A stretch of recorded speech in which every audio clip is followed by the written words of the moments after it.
자, 이번 시간에는 세계와 중생이 생긴 까닭을 설하시는 내용입니다.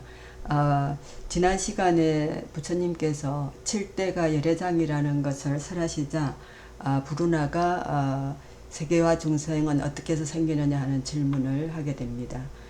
그래서 지난 시간에 칠대가 열애장이다 하는 말씀은 우리 몸을 구성하는 4대 지수화풍이 그렇고 허공 그리고 깨달아 아는 놈 의식 이 7가지가 다 열애장 속에 있고 이 열애장에 깨달아 아는 놈이 있기 때문에 이것을 깨달아 알아야 된다고 이제 강조를 하시니까 부르나가 이렇게 부처님께 아뢰입니다. 세존께서 중생을 위하여 제1의제를 잘 말씀해 주셨습니다. 그러니까 이제 그 앞에서는 18개가 열애장이고 그 다음에 바로 전 시간에는 7대가 열애장이라는 것을 말씀을 하셨기 때문에 그래서 이제 잘 말씀해 주셨다는 거죠. 그렇지만 이제 이 부르나는 아직까지는 이제 완전한 그 깨달음을 얻지 못했기 때문에 열애의 미묘한 법음을 듣자오니 마치 기먹은 사람이 100걸음 뒤에서 나는 모기 소리를 듣는 것처럼 이제 들어서는 알겠는데 아직도 미혹함이 남아있다라는 거죠. 그래서 저는 아직 그 뜻에 의혹이 없는 경지까지 이르지 못했습니다. 만약 세간의 일체에 18개 그리고 7대가 열애장이어서 청정하고 본래 그대로가 한다면 어찌하여 산과 강, 땅덩어리에 모든 물질들이 생겨나서 변천하여 다시 시작하는 것입니까? 지수화풍이 본래 원흉하여 법계에 두루 퍼져서 흙의 성품이 두루 퍼진다면 어떻게 물을 용납하며 또 물의 성품이 두루 퍼진다면 어떻게 불의 성품이 용납되냐 이렇게 이제 묻는 거죠. 그러니까 그 미혹함이 두루하다는 말, 그 맑고 청정한 깨달음의 성품이 두루하다는 말, 그 말에 대해서 이해를 하지 못하는 거죠. 그래서 물과 불의 성품이 허공에 가득하여 서로 능멸하지 않는 이치를 알 수가 없습니다. 라고 말씀을 드리니까 세존께서 오늘 이 모임을 위해서 모인 여러 사람들 특히 소성인 성문들과 또 상성으로 향하는 아라한 그러니까 그 아난 같은 경우에는 아직 성문이고 부르나 같은 경우에는 이제 아라한인데 아라한이지만 열애의 그 깨달음을 얻지 못한 사람이기 때문에 이들을 위해서 일성의 열반자리인 참된 수행방법, 수행처의 올바른 수행방법을 얻게 하리니 잘 들으라는 거죠. 너의 말과 같이 청정하고 본래 자연 그대로라고 한다면 어째서 산이나 강이나 대지가 생기겠냐고 하는데 너는 본각은 밝고 오묘하고 이렇다는 말을 내가 늘 했는데 그걸 듣지 못했느냐. 내가 말한 깨달음이니 밝음이니 하는 것은 성품이 밝은 것을 깨달음이라고 이름한 것이냐. 그러니까 이제 부르나가 밝지 못한 것을 깨달음이라 한다면 밝힐 것이 없을 것입니다. 이렇게 이제 아래니까 세존께서 밝힐 것이 없다면 밝혀야 할 깨달음이 없으리라. 밝힐 것이 있으면 깨달음이 아니고 깨달음은 딱 깨닫고 나면 그 속에 아무것도 없기 때문에 밝힐 것이 없다라는 거죠. 만약에 이제 밝힐 것이 있으면 깨달음이 아니라는 거죠. 그래서 밝음이 없으면 깨달음의 맑고 밝은 성품이 또 아니라는 거죠. 그러니까 이제 부르나가 그 이해를 못하는 거죠. 밝힐 것이 없으면 밝혀야 할 깨달음이 없고 밝힐 것이 있으면 깨달음이 아니라는데 밝음이 없으면 깨달음의 맑고 밝은 성품이 아니라는 거죠. 그러니까 깨닫고 나면 아무것도 그 안에 없기 때문에 이런 이제 이치가 생기는데 깨달지 못하면 이 이치를 알아들을 수가 없는 거죠. 그래서 깨달음이 반드시 밝은 것이어서 허망하게 밝혀야 할 깨달음이라고 한다. 그러니까 이제 깨달음은 있는데 그걸 꼭 말로서 밝히라고 한다면 허망하게 밝혀야 할 깨달음이라고 한다라고 말씀하시는 거죠. 그래서 밝힘으로써 깨달음을 얻는 것이 아니라는 거죠. 근데 이제 이 깨달음을 얻지 못한 사람들은 이거를 어떻게 논리적으로 이론적으로 아름아름이 이것을 이제 그런 루트가 있을 것이다. 그런 루트를 통해서 간다면, 보물 지도를 통해서 간다면, 근데 이제 수행을 해서 가는 게 보물 지도죠. 그러나 그것을 하나하나 이제 알고 싶기 때문에 계속 밝히려고 합니다. 그래서 상가 대지 강이 어떻게 생겼느냐고 이제 부처님께 질문을 하니까 여기서 잠시 이제 현대과학이 밝힌 지구가 어떻게 생겼느냐를 간단히 말씀드리면 136억 년 전에 빅뱅이라는 우주가 이제 이렇게 팡 터지는, 그래서 그 터져서 생긴 우주가 전체 A라고 합니다. 그 전체 A가 136억 년 전에 만들어졌는데 그 전체 A 속에서 지구는 46억 년 전에 만들어졌다고 합니다. 근데 이제 부처님께서는 그때 이제 이런 과학적인 그 여러 가지 그 사실들을 모르셨지만 어떻게 말씀하셨냐면 깨달음의 밝음과 허공의 어둠이 서로 작용해서 동료하기에 풍륜이 있어서 세계를 잡아 지탱하고 그 공기라는 것을 풍륜으로 말씀을 하셨는 것 같습니다. 그래서 공기 속에 중력이 있어서 지구를 이제 잡아 지탱하는 거죠.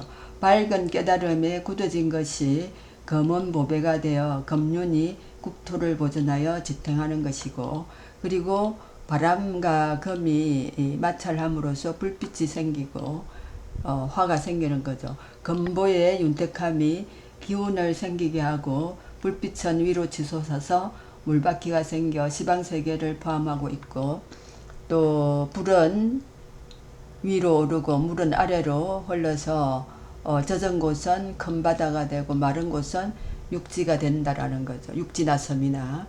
그리고 물의 힘이 불보다 열세하면 맺혀서 높은 산이 되고, 흑해 세력이 물보다 약하면 돋아나서 풀이나 나무가 되고, 또 숲과 늪이 타버리면 흙이 되고 지어짜면 물이 되는, 그래서 그 아주 단순하면서도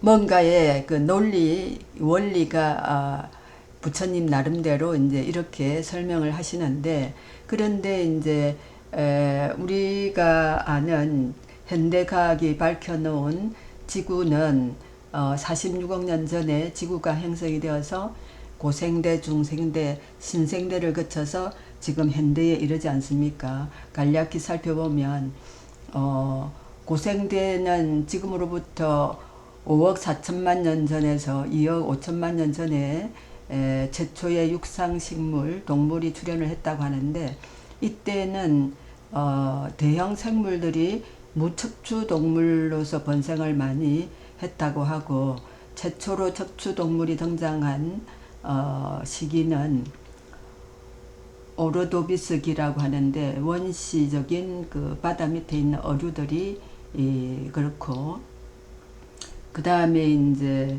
고생대 말기에는 해양식물의 그 대멸종이 발생해서 고생대가 이제 끝나고 중생대로 들어간다는 거죠. 중생대는 2억 5천만 년 전에서 6,500만 년 전인데, 이때 이제 우리가 잘 아는 거대한 공룡의 그 시대라는 거죠. 그래서 이 공룡들이 진화를 거듭해서 1억 6천만 년이 넘는 세월 동안 하늘과 땅과 바다에서 군림한 거대한 파충류라는 거죠. 그리고 이제 이 중생대에 꽃의 하석이 발견됐다고 합니다. 그리고 악어, 거북, 도마뱀, 뱀 등이 이 시기에 나타났는데 오늘날까지 현존하는 거 보면 이 종류들이 얼마나 오래 살았는지, 얼마나 맥맥을 오래 유지했는지 알 수 있겠죠. 그리고 중생대의 식물은 엄청나게 거대하다고 합니다. 우리가 아바타라는 영화를 봤을 때 그런 그 거대한 식물들을 볼 수 있었죠. 그리고 그때 당시에 하루의 길이는 좀 짧았다고 합니다. 그래서 중생대 말기의 하루는 현대보다 15분 짧았다고 합니다. 그리고 이제 우리가 공룡이라고 했을 때 불교에서 말하는 용은 어떤 관계가 있는가 싶어서 어룡에 대한 것을 잠시 이야기하면 어룡은 공룡이 아니라고 합니다. 그냥 해양 파충류라고 합니다. 그리고 신생대는 6,600만 년 전에서 현재까지인데 고제 3기, 신대 3기, 제 4기로 나눠지는데 고제 3기에 포유류가 생태계를 주름 잡는 그런 시기가 됐고, 신대 3기에는 현대 동물과 유사한 종에 등장을 했고, 제 4기 4번의 빙하기가 있었는데 마지막 빙하기에 공룡 같은 매머드 동물들이 다 멸종했다고 합니다. 그리고 극지방이 생기고 인간의 조상도 등장하게 되었는데, 그러면은 이 지구의 나이가 이제 46억 년이라는 거죠.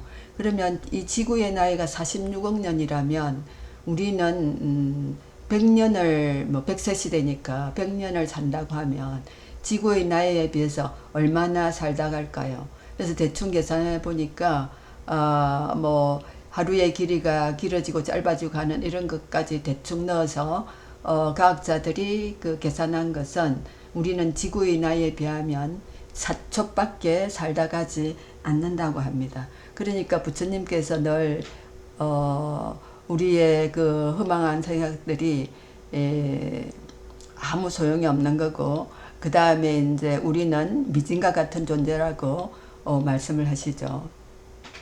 그래서 이제 깨달음에 밝은 것이 허물이 되니 허망함이 성립되면 밝은 이치가 이를 앞지르지 못하는데, 우리가 허망한 생각, 그 망념이나 망상을 하게 되면 절대로 깨달을 수가 없다라는 거죠. 왜냐하면 그게 앞질러 가서 덮어버리니까. 그리고 듣는 것이 소리에서 벗어나지 못하고, 보는 것이 색깔을 벗어나지 못하고, 또 빛, 향기, 맛, 촉감, 소리, 깨닫고 듣는 등 6가지의 이 감각기관을 통해서 우리는 보고 허망한 생각을 하게 된다는 거죠. 그리고 보고 듣고 깨닫고 느끼는 것이 나뉘어져서 같은 업장끼리 밝히고 뭐 떠나는, 어울리고 하는 그런 변화를 이루는데, 이제 딱 식심이 생기면 그때부터 얽히고 설키고 깨달음으로부터 떠난다는 거죠. 그러면은 이제 테란섭생 이런 생물은, 중생은 어떻게 태어났느냐라고 또 브루나가 물었기 때문에 그 알로 생하는 것은 오직 생각으로만 생겨나고, 태로 생하는 것은 정으로 생겨나고, 그래서 이제 서로 다르게 보면 마음이 생기고, 또 같은 생각은 사랑이 생겨서 끌어당겨서 종자가 생긴다는 거죠. 그리고 석기로 생하는 것은 합하여 느낌으로 생기고, 화생은 떠나서 응함으로 생기고, 정, 생각, 합, 떠남으로 생기는 것들이 서로 변하고 바뀌어서 업을 짓는데, 업장을 따라서 뭐 혹은 날고 혹은 뭐 잠기니까 그런 인연으로 중생이 계속된다고 하셨고, 그래서 업장 때문에 나고 업장 때문에 죽는다는 거죠. 그리고 업욕, 살생, 도둑질이 이 업장을 더욱 강하게 해서 이것을 계속해서 하게 되면 이게 모든 악의 근원이 돼서 깨달음은 절대로 얻을 수가 없다고 말씀을 하십니다. 자, 오늘은 여기까지 하겠습니다. 경청해 주셔서 감사합니다.